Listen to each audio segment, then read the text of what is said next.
Gentle disclaimer to all of our listeners. All medical information mentioned in this podcast is purely informational. It is not individualized medical advice. Please follow up with your physician or medical practitioner for individualized care specific to your needs. Thank you. Hello, everybody. Welcome to the Know and Do Better podcast. As you guys know, my name is Dr. Melanie Carminati. Everyone here is a practitioner at Inspira Physical Therapy and Pilates here in Brooklyn. This is Hannah Kearney, Pilates Program Manager here at Inspira, Dr. Mila Lahanda, and Lynn Valiant.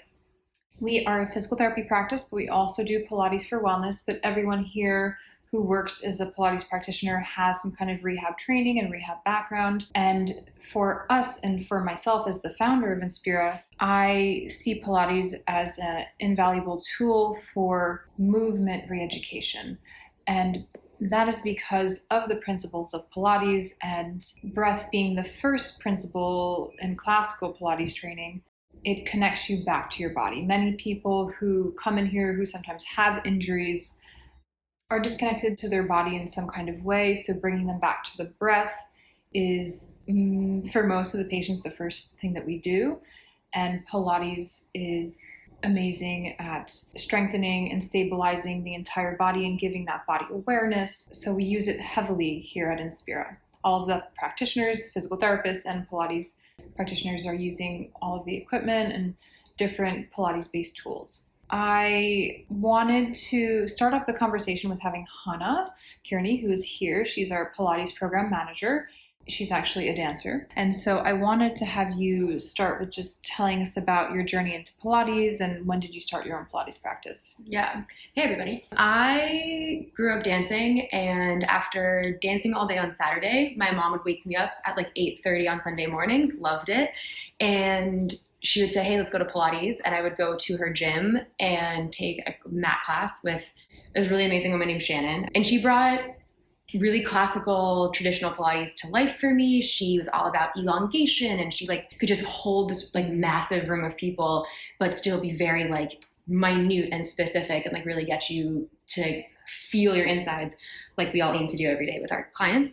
And then in college, I was a dancer. I was a dance major, and there was a athletic training room, and inside the athletic training room was a lot of Pilates apparatus, some reformers, a chair, some springboards. Come to Inspira, you'll know what that means. And so I got a weird engagement with Pilates without really fully knowing that's what I was engaging with. And then cut to senior year of college, I wanted a job that would help me pay my bills while trying to pursue a dance career. I wasn't going to be a yoga teacher. It's not my jam. So I came out of college and went right into a Pilates training at Body Precision in Radnor, Pennsylvania. I'm from Philly. From there, was able, also at the same time, was working at that same gym that I went to in the beginning. Mm-hmm. Worked there at the front desk, and they were like, hey, we need a teacher for things I wasn't fully certified to teach, but they needed a teacher anyway. So I got a lot of early on teaching experience. I got to sort of build my practice as I went through my training. A really good teaching experience, hit the ground running, and then moved to New York and was really lucky to already have experience here in New York. Yeah, that's where I started. I know for myself, my first introduction to Pilates was when I was a teenager dancing. Yeah. My jazz teacher used it, some of the Pilates mat exercises for our conditioning before we actually were doing the jazz technique. Yeah. So I relate to that also.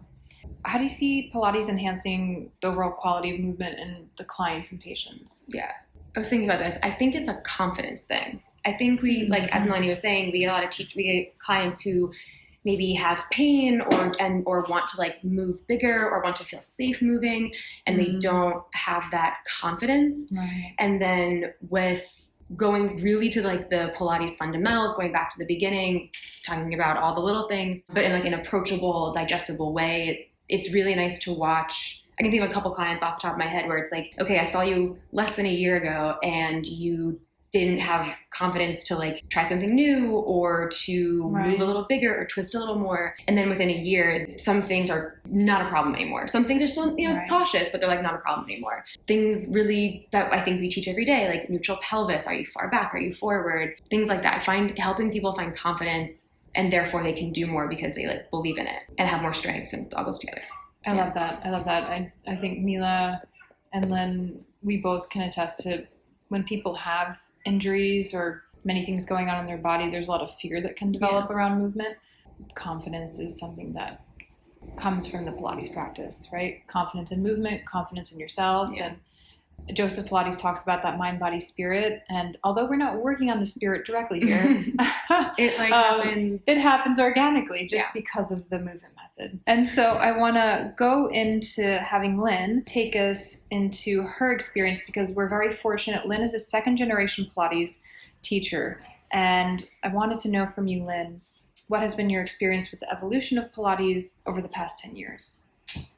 In the past 10 years plus a little bit, we've lost several of the people who were Mr. Pilates disciples. Mm-hmm. The three very well-known names would be Ron Fletcher and Kathy Grant and Romana Krasnaska, who I studied under. Right. They all have passed away in that 10 to 13-year period. Mm. So also the increasing interest and popularity of Pilates, there's more room for this expansion of what Pilates is, interpretation, reinterpretation, and that is diffusing out. And it has both good and bad things about it, because it has to grow, everything has to grow or stagnate, but at the same time, there is this opportunity for a loss of some of the integrity of the method. So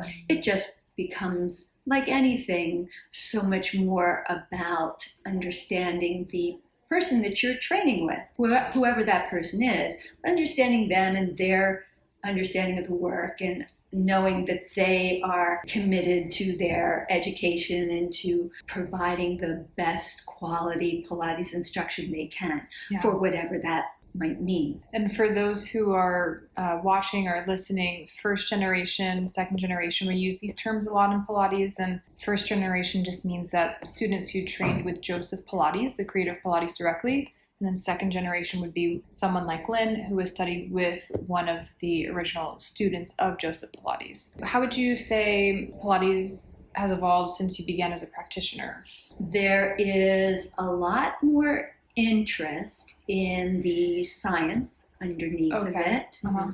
I did my master's thesis on the importance of paying attention while doing Pilates, which was taking in the brain science, the neuroscience of attention. And Mr. Pilates, I think, had these ideas when he talked about his method as being contrology. Right. It was about elevating our control over our body, which is what is the thing that we're playing around with in terms of how we learn to control movement. There's just a lot more science-y information about that. Yeah. Interesting. And so that has definitely come into the practice of the method. I definitely see that. So both Mila and I are certified through Polestar Pilates, which was created and codified by a physical therapist. So it's very sciencey, it's very rehab based. My initial certification was through a classical Pilates organization, Power Pilates, and that was, you follow the order, and that's different than Polestar. So yeah.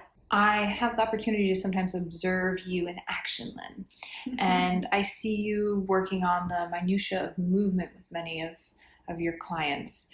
How do you think that makes a difference in people's movement and quality of life? Early in my career, the coach, one of the strength and conditioning coaches in the NFL, at a conference I attended, talked about how his players would come out of rehab, they've done their work, they're discharged, they go back into the game, and they re-injure themselves in the same way. Right. And he made the point that they were doing their exercises, but because human beings are the way we are, we're so adaptable, we can get the job done movement-wise without really being aware of how we're doing it. And it's what allows us to compensate for injuries without thinking about it, so that every little injury doesn't incapacitate us. We can keep going, walking, doing what we need to do.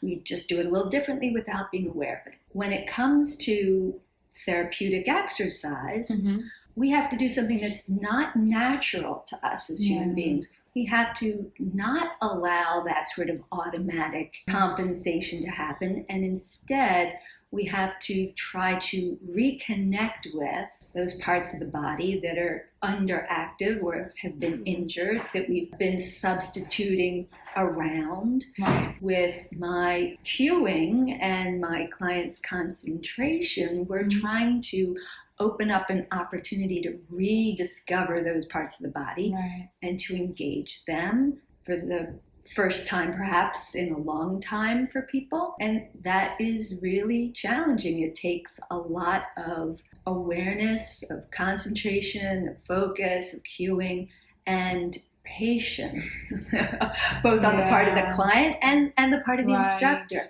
because it's very easy to skip over all of that stuff and get to the things that are bigger and more fun and more exciting. But a lot of times they don't bring you back up. They don't address those weak links in the body, and then you go out and you end up re-injuring because you haven't strengthened the weak link. Right. So Absolutely. And with your movement science background and in physical therapy, we train and study in motor control and all of those principles. It makes sense, right? So taking someone into an environment for movement that's foreign to them is going to help them retrain that motor program and then help them fully rehab. So I know we talk about this a lot in the Polestar training and certification process. So Mila, Dr. Ludmila Lahanda, is a doctor of physical therapy here, and she actually just passed her Polestar Pilates certification.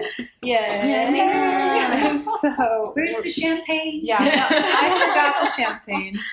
Next time. So we're very happy for that. And so Mila is a newer Pilates practitioner. How would you say Pilates has changed your personal movement practice, and then how has it changed the work that you're doing with your physical therapy patients? Pilates got into my life, they got introduced into my life very abruptly and suddenly when I started working here.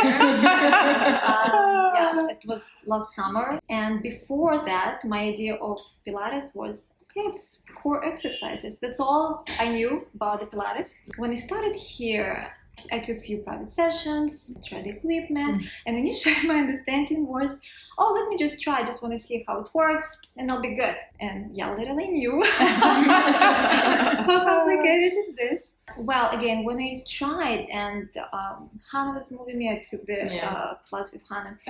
I realized I was getting this body awareness and different movements through different planes, different orientation to the gravity. And I found that it can be so beneficial, but I want to know that. So I can apply this with my patients. So that's how my journey started. Through the training, I just took exam 3 weeks ago, and through my training, my body changed significantly. So the things I couldn't do at all at the beginning, I was struggling, like things like swan or rollover exercises. That was so hard.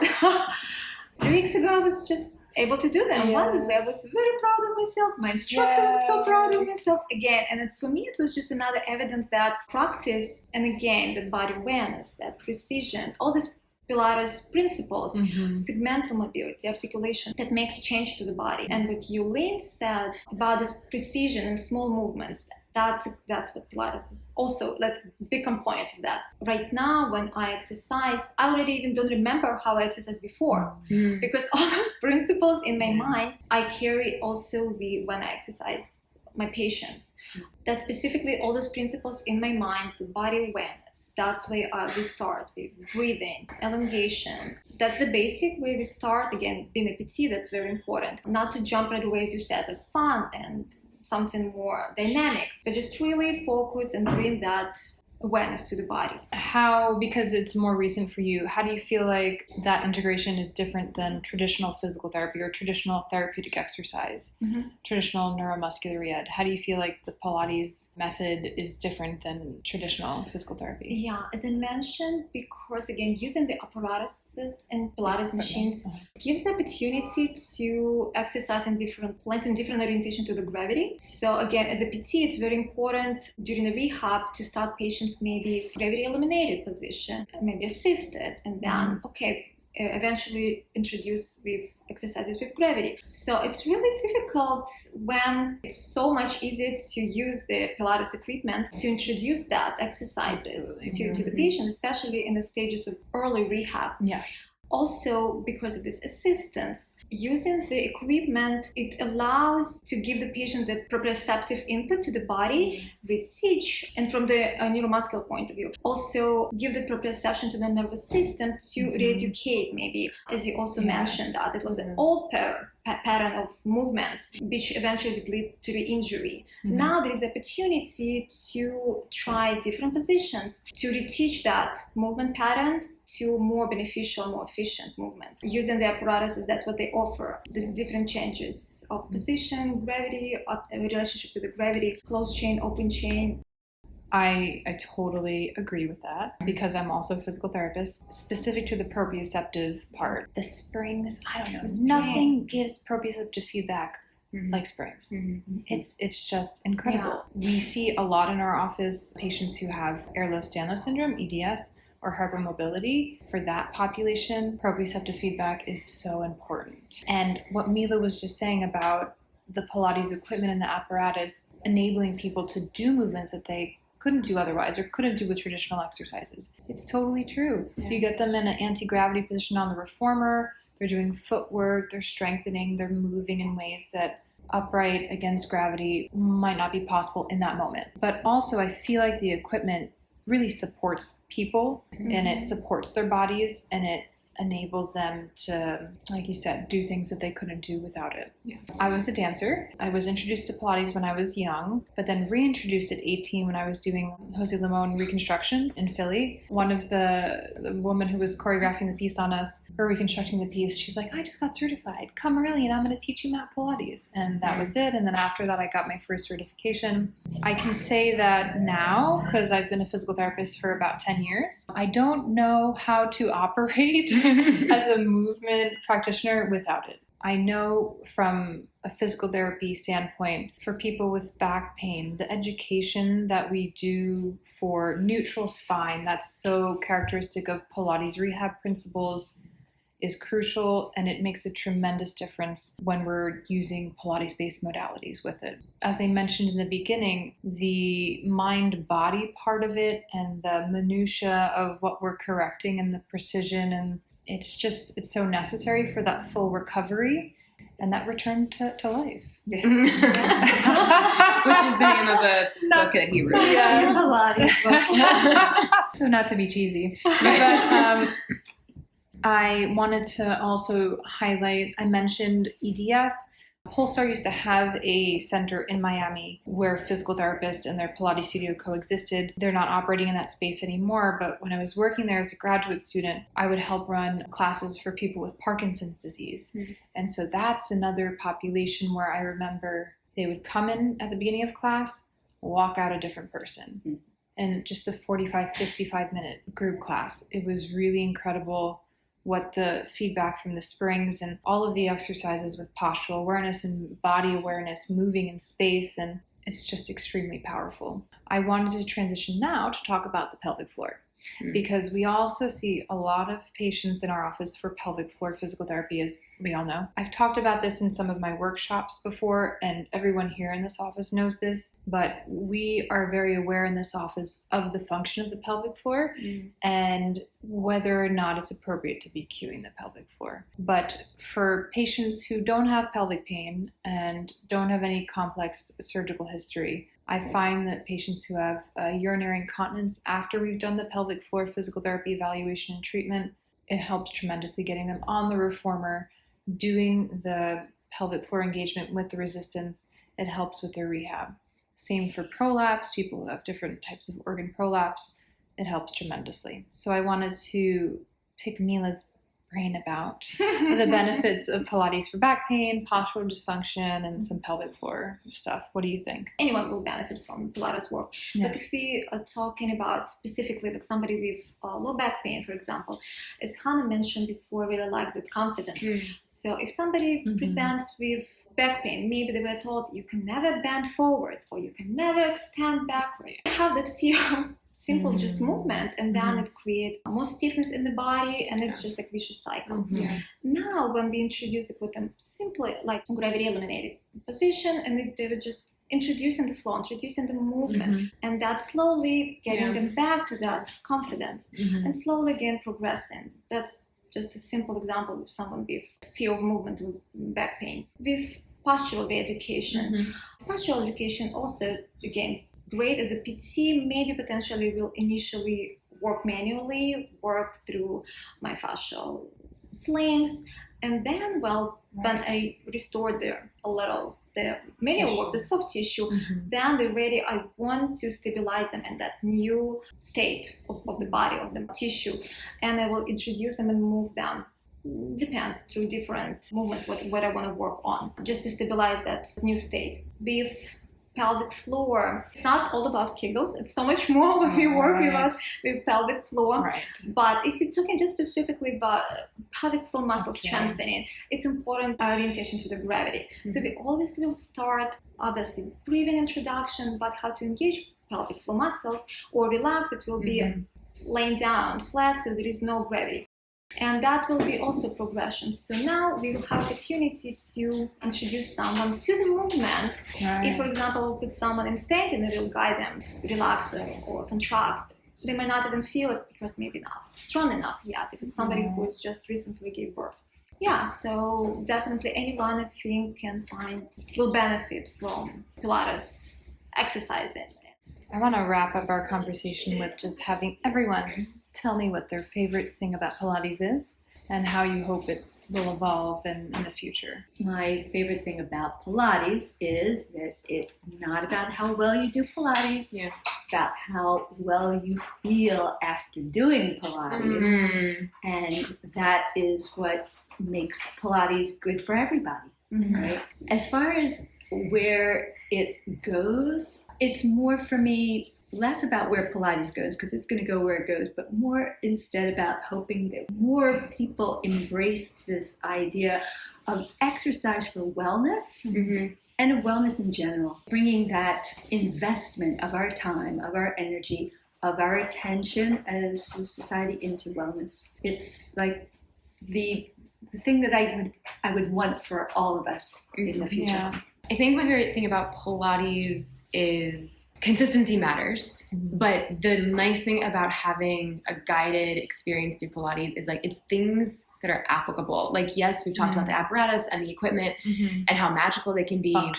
It's functional movement. It's not just burn yourself out to the ends of the earth. It's like, here are some steps you can actually take home. You can do in your bed if you want. It's like there are applicable things that once you're guided through and you sort of understand how to do it, going back to confidence, I want you to have the confidence to do it at home, to do a little bit at home if you want. And where I hope it goes is I want it to be more equitable. I want it to, yes, you want really good instruction, and yes, I want you to move, period, flat out. I want you to move your body, but I also want it to be properly thought out, and I want it to be for good teachers, and I want it to be equitably offered, and I want it to be more accessible. So finding the balance there is a whole conversation, but that's where I hope it goes in the future. My favorite part, it's fun. It's so much fun. Every class is different. It's never the same. It's so versatile. And I also love that precision, that it's really the precision of movements, that it's not just move, and fast and big amplitude. It's really that precision, what I love. And being a PT, I wish I was introduced to Pilates earlier. So hopefully in the future, maybe physical therapy programs. Can it be just introduced, almost not necessarily the whole program, but the field trip to the Pilates studio, where everyone can get an opportunity to take just a class and feel it and experience the movements, and let's see where it will go for them. Talking about precision, talking about where your attention is, I think it's also really meditative. Having movement that requires so much of your brain to leave everything else outside and do this. I'm not a good meditator. I'm really good at being precise, and pros and cons to that, but I think it's a really nice way to have your role get small for a second. It is a meditative movement method for sure. So my favorite thing is how it impacts people's lives in a positive way. Because I see that in my patients and my clients and people who are introduced to it. So that's my favorite thing. And I hope that it continues to grow and it reaches more people. That's what I hope for the future. I want to thank you all for being here for this Thank Pilates you. Roundtable. Melanie. Thank you so much for the listeners and viewers. And stay tuned for another informative chat on the Know and Do Better podcast. We will include some links in the description of this recording. So stay tuned next time. Thank you guys. Thank